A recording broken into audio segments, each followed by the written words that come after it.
Your Majesty, sir, we've got big trouble. You try to keep your composure as your voice quivers with fear. Let's drop the formalities, old friend. How bad are we fucked? Your Highness! James, we are extremely fucked. Half the Armada is trailing us and they're closing in. Millions of ships. How long before we can make the jump? Our mages in engineering are focusing all their energy into propulsion at the rear shields. But with all the damage to the engines, they'll overtake us long before we can make the interdimensional jump. If we lower the shields, we should have enough energy to make the jump.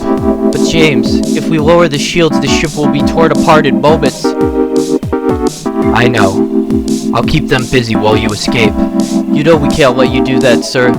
You're the last of the transcended, our king. We'd be lost without you. If you're planning on making a last stand, we shall all gladly fight alongside you. No. I'm sorry. But I have a much more important task for all of you. You must take this pendant to my wife. It has been passed down through my bloodline for 6 generations. Now it belongs to my unborn son. I'm entrusting it to you. James removes the pendant from his neck, a simple silver chain with a single blue sapphire. Yes, of course. I understand. We can't waste any more time. White and black waves of energy start to circle and flow around James' body. His skin drains of color, becoming almost white. I hate this part. James covers his face with his hand and winces in pain as 2 black horns rip out of his forehead. As he lowers his hand, his warm blue eyes have gone dead and black. You can feel his immense energy pulsating, bending the very fabric of reality around him. I've never seen you in transcendent form, James. This is the last time. Farewell, old friend. Our people will never forget you. Please make it back safely. And tell my wife I love her. In a flash of black energy, James disappears.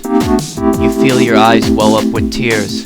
He never said anything, but he didn't need to. The demon's lust for power knows no bounds, and James would never let them absorb his energy.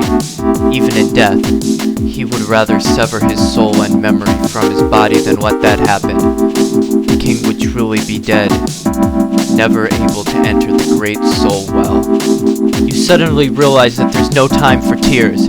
You yell into the intercom, "Focus all energy into the engines! We need to make the jump! Now! Hurry!" You stare into the monitor. Behind our vessel are millions of demon warships, like a sea of black stars. You see a single speck of light standing against the Armada. Without warning, a massive wave of energy erupts from the speck like a solar flare. It lashes through the Armada. You faintly hear a chain of explosions as hundreds of warships are torn apart. Interdimensional jump on standby, says a voice over the intercom. Let's get the fuck out of here. You look into the monitor one last time. James' energy rips and tears wildly through the Armada. Your ship's battered warp engines engage, and in a moment he's gone. Goodbye, old friend.